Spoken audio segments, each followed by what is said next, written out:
പ്രക്ഷോഭകർക്കെതിരെ register ചെയ്ത എഫ്ഐആറുകൾ പിൻവലിച്ചില്ലെങ്കിൽ സമരം പുനരാരംഭിക്കുമെന്ന് cockroach Janata party പ്രഖ്യാപിച്ചതിനെ തുടർന്ന് ജന്തർ മന്ദിറിലെ സുരക്ഷാ ക്രമീകരണങ്ങൾ ഡൽഹി പോലീസ് ശക്തമാക്കിയിരിക്കുകയാണ്. സമരം വീണ്ടും ആരംഭിക്കുമെന്ന ആഹ്വാനത്തിന്റെ പശ്ചാത്തലത്തിൽ മുൻകരുതൽ നടപടിയെന്ന നിലയിൽ അധിക പോലീസ് സേനയെ വിന്യസിക്കുകയും സ്ഥലത്ത് ബാരിക്കേഡുകൾ ബലപ്പെടുത്തുകയും ചെയ്തിട്ടുണ്ട്. സമരക്കാർക്കെതിരെ നിയമ നടപടി സ്വീകരിക്കില്ല എന്ന ഉറപ്പിൽ നിന്ന് കേന്ദ്ര സർക്കാർ പിന്മാറിയെന്നാണ് കോക്രോച്ച് ജനതാ പാർട്ടി ആരോപിച്ചതിനെ തുടർന്നാണ് സുരക്ഷാ ക്രമീകരണങ്ങൾ കർശനമാക്കിയത്. എഫ്ഐആറുകൾ പിൻവലിച്ചില്ലെങ്കിൽ വീണ്ടും പ്രക്ഷോഭം ആരംഭിക്കുമെന്ന് പാർട്ടി മുന്നറിയിപ്പ് നൽകിയിരുന്നു. സമരം ചെയ്യുന്ന വിദ്യാർത്ഥികൾ ഭീകരവാദികളല്ലെന്നും രാജ്യത്തിന്റെ ഭാവി അവരാണെന്നും ചൂണ്ടിക്കാട്ടി അവരെ ഉപദ്രവിക്കുന്നത് സർക്കാർ അവസാനിപ്പിക്കണമെന്നാണ് CJP സ്ഥാപകൻ അഭിജിത് ദീപ്കെ ആവശ്യപ്പെട്ടത്. സർക്കാർ നിലപാട് തിരുത്തിയില്ലെങ്കിൽ യുവാക്കൾ സർക്കാരിനെ മാറ്റുമെന്നും അദ്ദേഹം പറയുകയാണ്. അതൊരു വെല്ലുവിളിയായിട്ടാണ് അഭിജിത് ദീപ്കെ നടത്തിയത്. ഡൽഹിയിൽ നിന്ന് മടങ്ങിയെത്തിയ ശേഷം ഛത്രപതി സംഭാജി നഗർ വിമാനത്താവളത്തിൽ മാധ്യമപ്രവർത്തകരോട് സംസാരിക്കുകയായിരുന്നു അദ്ദേഹം. സമരത്തിന് ശേഷം പല സംസ്ഥാനങ്ങളിലെയും സർക്കാരുകൾ വിദ്യാർത്ഥികളെ ഉപദ്രവിക്കുകയാണെന്ന് ദീപ്കെ പറയുകയാണ്. സർക്കാർ ഇനി മാന്യമായി പെരുമാറണം. ജൂലൈ 20-ന് തെരുവുകളിൽ വിദ്യാർത്ഥികളുടെ രക്തം ചീന്തിയിരുന്നു. അതൊരു മോശം കാര്യമായിരുന്നു. എന്നിട്ടും വിദ്യാർത്ഥികളെ ഉപദ്രവിക്കുന്നത് തുടരുന്നത് പോരാഞ്ഞിട്ടാണോ പല സംസ്ഥാനങ്ങളിലും പോലീസ് വിദ്യാർത്ഥികളുടെ വീടുകളിലെത്തി അറസ്റ്റ് ചെയ്യുമെന്ന് ഭീഷണിപ്പെടുത്തുന്നുണ്ട് എന്നും ദീപ്കെ പറയുന്നുണ്ട്. ഈ വിദ്യാർത്ഥികൾ ഭീകരവാദികളല്ല, അവർ നമ്മുടെ രാജ്യത്തിന്റെ ഭാവിയാണ്.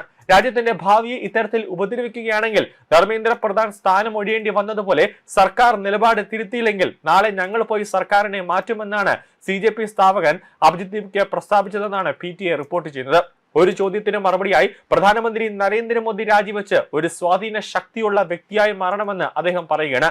അദ്ദേഹം വളരെ മിടുക്കനാണ്. മന്ത്രി ധർമ്മേന്ദ്ര പ്രധാന്റെ രാജി കാരണം വിദ്യാർത്ഥികളുടെ കോപം കുറഞ്ഞുവെന്ന് സർക്കാർ കരുതുന്നെന്ന് അദ്ദേഹം പറഞ്ഞു. ആവശ്യമെങ്കിൽ ഞങ്ങൾ വളരെ വലിയ തോതിൽ പുതിയ പ്രക്ഷോഭം ആരംഭിക്കുമെന്നാണ് ദീപ്കെ പറഞ്ഞത്. യുവാക്കൾ അവരുടെ ഭാവിക്ക് വേണ്ടിയാണ് പ്രതിഷേധിക്കുന്നത്. അവർക്ക് അതിൽ നിന്ന് ഒരു ആവേശവും ലഭിച്ചിട്ടില്ല. ജൂലൈ 20-ന് അവർ ലാത്തി വീശി. ആ രക്തചൊരിച്ചിലിൽ സർക്കാർ തൃപ്തരല്ലെങ്കിൽ അത് വിദ്യാർത്ഥികളെ ഉപദ്രവിക്കുന്നത് തുടർന്നാൽ ഞങ്ങൾ ഉടൻ തന്നെ തെരുവിലിറങ്ങും. ജന്തർ മന്ദിറിന്റെ ജൂലൈ 29-ലെ ചിത്രങ്ങൾ കാണിക്കുന്നത് പ്രതിഷേധക്കാർ സംബന്ധിച്ച സ്ഥലത്തിനപ്പുറത്തേക്ക് പ്രകടനങ്ങൾ വ്യാപിപ്പിക്കുന്നത് തടയാൻ വേദിക്ക് ചുറ്റുമുള്ള ബാരിക്കേഡുകൾ വെൽഡ് ചെയ്ത് വെച്ചിട്ടുണ്ട് എന്നതാണ് ഇപ്പോഴത്തെ ചിത്രങ്ങൾ സൂചിപ്പിക്കുന്നത്. കേന്ദ്ര വിദ്യാഭ്യാസ മന്ത്രി ധർമ്മേന്ദ്ര പ്രധാന്റെ രാജി ആവശ്യപ്പെട്ട് പാറ്റ പ്രവർത്തകർ 36 ദിവസം നീണ്ടുനിന്ന പ്രതിഷേധം നടത്തിയിരുന്നു. സമരക്കാർക്ക് നൽകിയ വാഗ്ദാനങ്ങൾ പാലിക്കുന്നതിൽ സർക്കാർ പരാജയപ്പെട്ടെന്നാണ് CJP വക്താവ് അശുതോഷ് റംഗ ആരോപിച്ചത്. നിയമ നടപടികൾ ഉണ്ടാകില്ലെന്ന് ഉറപ്പ് നൽകിയിരുന്നിട്ടും BJP ഭരിക്കുന്ന സംസ്ഥാനങ്ങളിൽ നൂറുകണക്കിന് വിദ്യാർത്ഥികളെ അറസ്റ്റ് ചെയ്തതായി അദ്ദേഹം ചൂണ്ടിക്കാട്ടി.